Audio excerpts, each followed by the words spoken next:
I was recently asked if it was okay for a dealer to trade rate for product. In theory, maybe, but in practice, oh boy.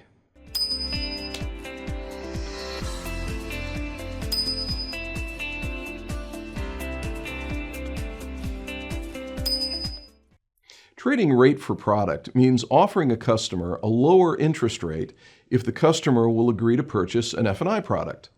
The retail cost of F&I products is usually not regulated, so consumers may negotiate their price. APR is negotiable too, so trading rate for product should be perfectly fine.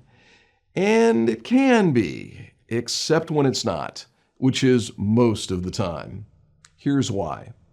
Does the product price become a finance charge?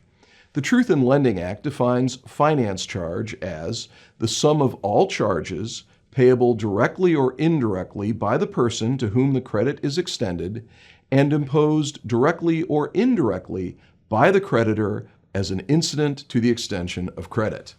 So let's say a customer has been offered an APR of 4.5%, and the dealer offers to drop the APR to 4% if the customer buys a $4,000 service contract. This could be a method of hiding rate within the cost of the VSC. If the finance customer pays $4,000 for the service contract that drops his APR, but a cash customer paid $3,000, a court could easily find that the $1,000 difference was, in fact, a finance charge. If part of the finance charge is buried in the cost of the VSC, the disclosures in the TILA box will be inaccurate and misleading. That's a violation of federal law that could lead to fines and restitution. Because trading rate for product is often a standard sales tactic at the dealerships who indulge the practice, it sets up a class action. And since it's a violation of federal law to misstate APR or total finance charge, punitive damages come into play too. Then there's the fair credit impact of the practice. When a dealership reduces the rate for customers that buy a product, it triggers a deviation from its standard dealer participation rate. The CFPB recognizes 7 legitimate, non-discriminatory reasons for deviating from the standard dealer participation rate, but purchasing an F&I product is not one of them. If a dealership routinely trades rate for product, can it prove the initial APR was not artificially inflated to make room for the discount?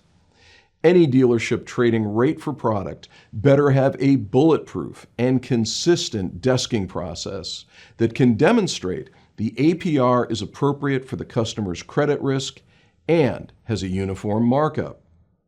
When a deal jacket is audited, one of the things we look for is variation in APR and amount financed from the first pencil to the menu to the buyer's order and the risk. Any variation requires an explanation. Is there a process in place to memorialize the negotiations and create a clear paper trail? Does the dealer trade rate for product more often with women and minorities than with white guys and bow ties?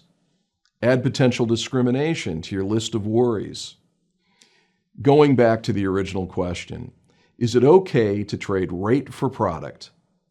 Only if you can dodge all of the landmines that come with the practice. Dealers, do you trust your personnel to consistently do so? Neither do I.